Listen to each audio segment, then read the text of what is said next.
Free S.H.S Adwina na ede akire no eye pa aboa na aboa se na me de meka no mienu aboa se omanka na ka dachi bi ebe se bi otafra che ka mo nkrase anka mo ntumi enya schools enko secondary school no ene nyame adom Free S.H.S no omutumi ko bi na mom nyametumi aka ne se ewo se omutumi start hwehwem na mihu ni se nyam obia na nka ese o benefit obi wo honom a Bank of Ghana governor ne ba obetumi etua ne ba school fees ebia CEO of Stanbic na ne ba wo infantile school obetumi etua interesa na wo de burden eto oman so then na efe se omma ombetumi etua no ebetua na nka omo ntumi ntua no nanka aban e de Free S.H.S na support omo amomotumi aba na unim omo yes sanso anka no betumi abo public schools no because no betumi cry ne say public schools we are restricting it to public schools oko public school and obenya Free S.H.S akọ secondary school e ba ne sa na omo ko private na no do na de omo manyina be ko public school then the public schools so no public schools were big schools and public schools betumi nyamudin pano titidin pano asen to me efra It's Free S.H.S in the American aboa emom omo hwehwe mu no munye ne yie ase wo ya wofo na se kakra wo se wo de boa wo ba e ma ne dachi be yie na wanye na se wo de koya de foforo a eye ne beba akọ adowe na akọ ne beba akọ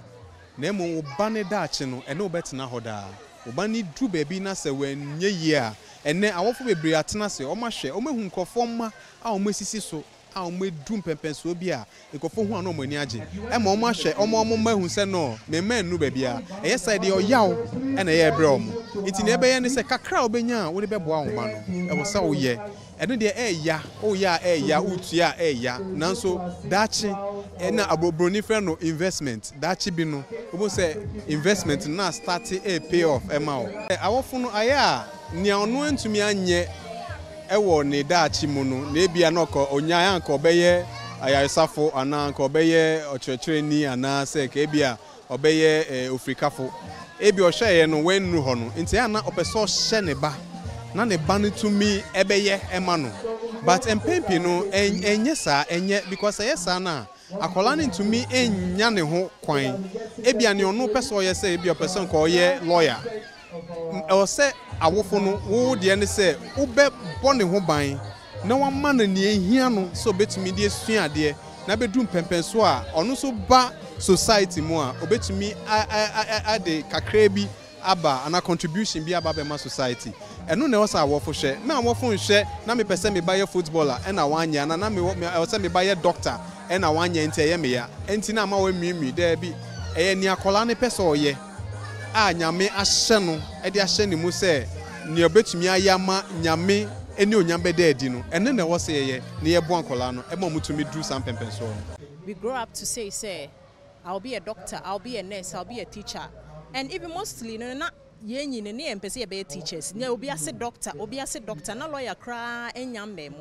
But you know as yenyi no na system na sesane world in sesane we realize say no. We have to teach our children or our learners more about the career or professions we have in the world. So, and then in fact, is to exhibit what the learners in depth, they have within them say, omobe doctors, omobe lawyers, omobe teachers, and it's exciting because you know fa jumedie bebre any classroom pe ye practical aspect in tin eno na ma you decide say the best why you be sa career day program.